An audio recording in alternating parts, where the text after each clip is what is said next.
মানুষের এখন খাবারের অভাব নাই, পোশাকের অভাব নাই, থাকার জায়গার অভাব নাই। মানুষের যেটা অভাব সেটা হচ্ছে ভাবের অভাব। হ্যাঁ? সারা দুনিয়াতে এখন রেসটা হচ্ছে কে কত ভাব মারতে। এই রেসের তো কোনো শেষ নাই। ভাব মারার তো কোনো শেষ নাই। ডেফিনিশনের কোনো শেষ নাই। তো এইজন্য এটা একটা নেভার এন্ডিং গেম। এইভাবে যদি আমরা চিন্তা করি যে আমি যত টাকা কামাই, আমি কয় বেলা খাবো? তো এখন যদি এরকম কেউ চিন্তা করে আমি ভাই ৫০,০০০ টাকা কামাই ৩ বেলা খাই। তাহলে আমি ভাই এখন যদি ৫০ লাখ টাকা কামাই তাহলে তো ঐকিক নিয়মে তো আর আমার কত বেলা খাওয়া দরকার? তত বেলা খেলে কি আমি বেঁচে থাকবো? তাই না? সম্ভবই তো না। আমার যতগুলা ড্রেস থাকুক ৫০ সেট, ১০০ সেট এট এ টাইম আমি কয়টা পরবো? তো আমি ৫০ সেট মানুষ তো দেখলোই না ভাব হবে কেমনে? তাহলে কি আমি একের পর এক ৫০ সেট পরবো? তো আমার অবস্থা কি দাঁড়াবে? আমি ফ্ল্যাট কিনে নিলাম বিশাল ৫,০০০ স্কোয়ার ফিটের ফ্ল্যাট। রাতের বেলা আমি ঘুমাবো কতটুকুতে? খাটের অর্ধেক জায়গার ভিতরে। নাকি আমি এরকম ভাববো ভাই এত বড় ফ্ল্যাট কিনলাম এইটুকু জায়গার মধ্যে ঘুমাইলে কেমন দেখা যায়? সো বডি কেটে কেটে টুকরা টুকরা করে সারা ফ্ল্যাটের মধ্যে ছড়াই দেই। তাই না? Is it A feasible idea?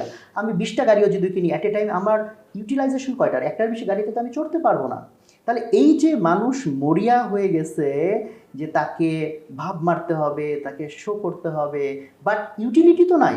এটা হচ্ছে রিজিকের কনসেপ্ট। রিজিক মানে এইটা না যে আমি কি কামাইলাম, রিজিক মানে হচ্ছে আমি কি কনজিউম করলাম, আমি কি ব্যবহার করতে পারলাম। তো মানুষের রিজিক তো আরো কমে গেছে।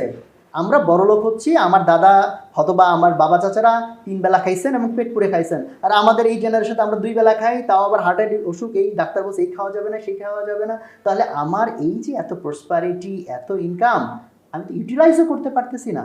আমাকে জাস্ট মাথায় রাখা লাগবে যতগুলা গাড়ি আমি কিনি, যত বড় ফ্ল্যাটে আমি থাকি, যতগুলা ড্রেস আমি কিনি, আমার কবরের সাইজ সমান। এখানে অ্যাবসলুট সমতা। প্রত্যেকে আমরা ওই সেম সাইজের কবরে সেম ড্রেস নিয়ে যাব। তো যদি ওইটুকু আমাদের মাথায় থাকে তাহলে আসলে লাইফ অনেক ইজি হয়ে যায়।